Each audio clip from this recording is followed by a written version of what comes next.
মিছিলের মধ্যে সীমাবদ্ধ না থাকে, আমাদেরকে ভোটকুপের মধ্যে সীমাবদ্ধ না থাকে, প্রতিবাদের মধ্যে সীমাবদ্ধ না থাকে, আমাদেরকে সুতার টুপি ছেড়ে দিয়ে লোহার টুপি পরে জিহাদের ময়দানে অবশ্যই ঝাঁপিয়ে পড়তে হবে। গুজরাটে আমাদের মুসলমান ভাইদেরকে হত্যা করে আমরা শুধু প্রতিবাদ করেছি। ভারত আমাদের বাবরি মসজিদ ভেঙে দিয়ে সেখানে মন্দির তৈরি করেছে, আমরা শুধু প্রতিবাদ করেছি। নূপুর শর্মা আমাদের নবীর বিরুদ্ধে কটূক্তি করেছে, আমরা শুধু প্রতিবাদ করেছি। এখন দুই কুরআনগার আমাদের নবীর ইজ্জতের বিরুদ্ধে কটূক্তি করেছে। এখানে শুধু প্রতিবাদ করলেই হবে না, এখানে শুধু প্রতিবাদ করলেই হবে না, আমাদেরকে এখন সময় এসেছে বিশ্ব নবী মুহাম্মদুর রাসূলুল্লাহ সাল্লাল্লাহু আলাইহি ওয়াসাল্লাম ১,৫০০ বছর পূর্বে যে গজওয়ে হিন্দের তামামার গভীর হয়ে গেছে, আমাদেরকে সেই গজওয়ে হিন্দের দিকে অগ্রসর হতে হবে। গজওয়ে হিন্দের বিকল্প নাই। ভারত করার জন্য গজওয়ে হিন্দ ব্যতি রেখে অন্য কোন উপায়ে ভারতকে দমন করা যাবে না। সুতরাং আমাদের নরমাল ওষুধ প্রয়োগ শেষ হয়ে গেছে, এখন আমাদের অ্যান্টিবায়োটিক প্রয়োগ করতে হবে। অ্যান্টিবায়োটিক প্রয়োগ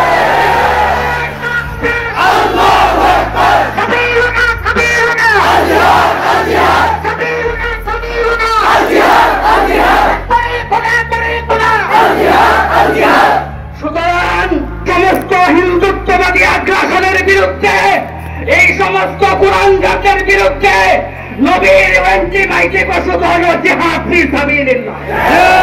সুতরাং আমাদেরকে মিছিলের মধ্যে সীমাবদ্ধ না থাকে, আমাদেরকে ভোটকুপের মধ্যে সীমাবদ্ধ না থাকে, প্রতিবাদের মধ্যে সীমাবদ্ধ না থাকে, আমাদেরকে সুতার টুপি ছেড়ে দিয়ে লোহার টুপি পরে জিহাদের ময়দানে অবশ্যই ঝাঁপিয়ে পড়তে হবে।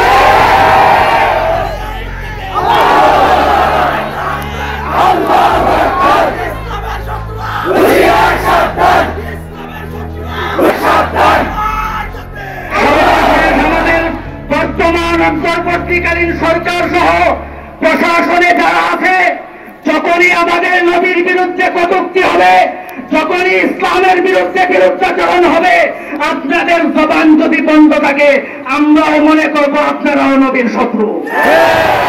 সুতরাং বাংলাদেশ সরকারের কাছে দাবি, কূটনৈতিক ভাবে ভারতের হাই কমিশনারকে দেখে নবীর কটূক্তির বিরুদ্ধে যথাযথ প্রতিবাদ করতে হবে।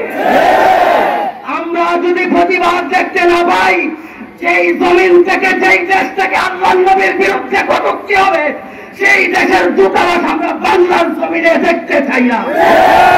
সেই দেশের সাথে কোনো ব্যবসায়িক সম্পর্ক আমরা দেখতে চাই না।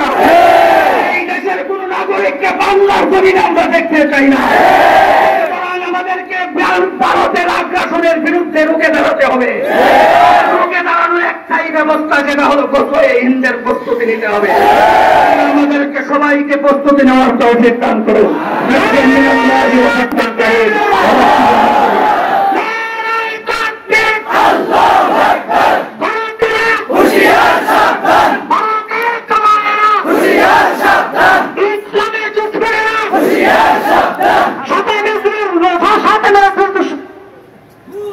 সামনে তারা